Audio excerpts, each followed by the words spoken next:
Theatre festival 3 দিন ধরে? হুম।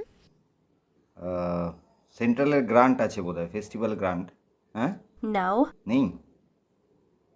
তাহলে স্পন্সর, অনেক স্পন্সর পেয়েছে, No. তাও পাইনি। 3 দিন ধরে ফেস্টিভ্যাল করবে, প্রায় 12 থেকে 14টা দল নিয়ে পারফরমেন্স এতগুলো। হুম। ইয়ার কি হচ্ছে, পাগল নাকি? হ্যাঁ, পাগলই বটে। একদল পাগল ছেলে মেয়ে বোস ক্রিয়েটিভ অ্যান্ড পারফর্মিং আর্টসের, তারা একটা ফেস্টিভ্যাল করতে চলেছে আগামী 15, 16, 17ই আগস্ট কলকাতার পিকনিক গার্ডেনের অবন্তিকা কমিউনিটি হলে। নাম দিয়েছে এক ঝাঁক রোদ্দুর। ঠিকই, এক ঝাঁক রোদ্দুরের মতোই এক ঝাঁক নতুন ছেলে মেয়েদের পারফরমেন্স, বিভিন্ন ধরনের কাজ দেখা যাবে এই 3 দিন ধরে।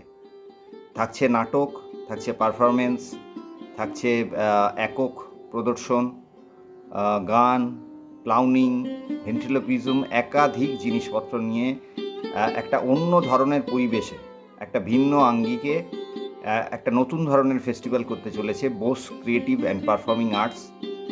তাদের ফেস্টিভ্যাল এক ঝাঁক রোদ্দুর আগামী 15, 16 এবং 17ই আগস্ট। পাগলদের পাশে দাঁড়াতে আমি তো থাকছি, আপনারাও আসুন। আমাদের নিজেদের পারফরমেন্স থাকছে 17ই আগস্ট রবিবার সন্ধ্যায়। এছাড়াও থাকছে আরও অনেক ধরনের নাটক, নতুন নতুন পারফরমেন্স। আপনারা আসুন এই পোস্ট ক্রিয়েটিভ অ্যান্ড পারফর্মিং আর্টসের এই নতুন ধরনের উদ্যোগ, এই একঝাঁক রোদ্দুর ফেস্টিভ্যালের পাশে আমরা সকলে থাকি, ওদের নাটকগুলো দেখি এবং ওদের এই উৎসবকে সফল করে তুলি। ধন্যবাদ।